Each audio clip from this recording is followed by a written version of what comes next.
Hey everybody, it's Christine, and last month I did a class on Scrapbooking 101. This month we're going to do Scrapbook Sketches 101, and we're going to focus on one sketch for a whole bunch of layouts. Now, this is for a couple reasons. Number one, my life is really busy right now getting ready for school and such, and so I want to simplify things.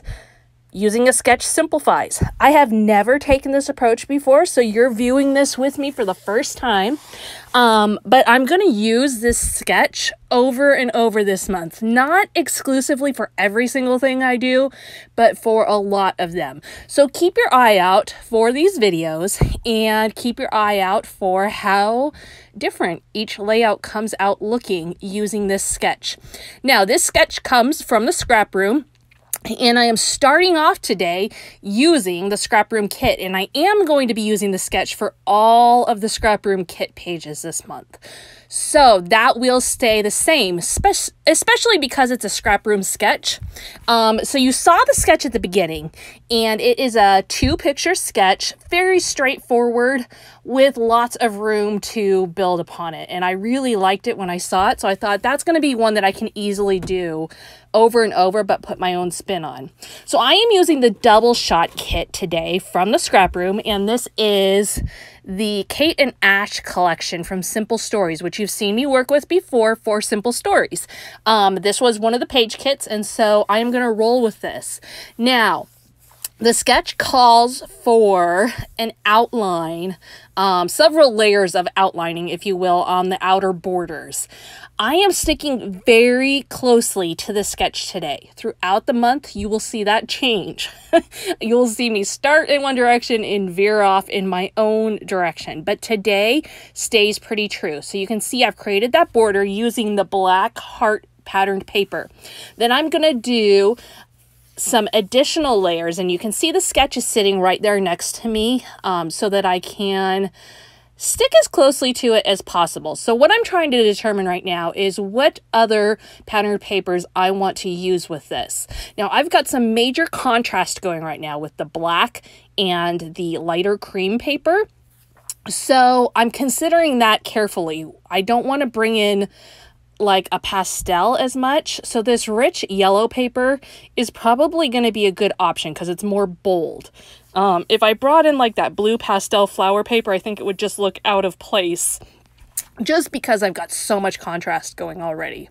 So I'm going to just mess around with my patterned papers here. The sketch calls for 2 layers behind the pictures. One is a bigger layer, and then the other layer tucks kind of behind it on the edges. Kind of like what you see I've got going there already, but I'm not sold on that one. So I'm going to cut this patterned paper too and see if I like it, if it will work there. Now, if you do have this page kit, you can pretty easily replicate what I'm doing today with your own page kit.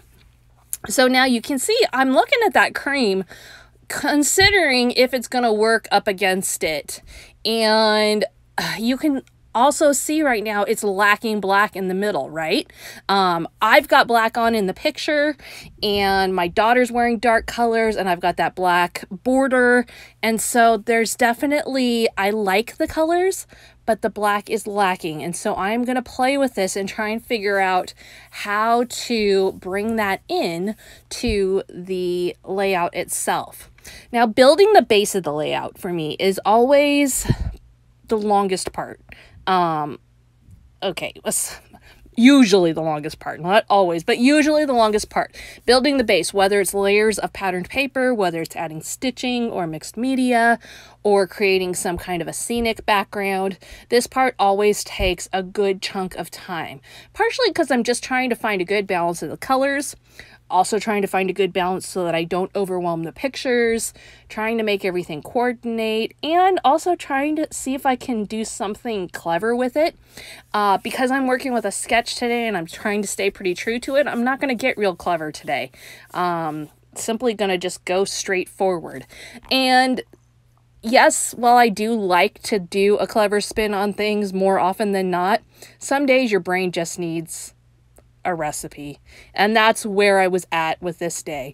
In fact, I was so overwhelmed at the thought of doing a variety of projects this month that when I came up with this idea to do the sketch class, I thought, you know, that is exactly what my brain needs. And so keeping that in check, remembering like it's okay to do a really nice layout that doesn't have any major clever spin on it, and just make a layout look nice. That is totally okay. And sometimes we have to give ourselves permission to take a little bit different route than we normally do. Now you can see how I am bringing black into the center there. I am taking my black Sharpie and I am doing some outlining along the patterned papers. Now this is always a somewhat dangerous technique because inevitably you mess up. There's somewhere that you botch the outlining. Really good idea to do your outlining early in the process if you think of it. If you don't, then you figure it out. But a lot of times I try and do it as early on as I can so that if I make mistakes, when I make mistakes, I can cover those up with embellishments later.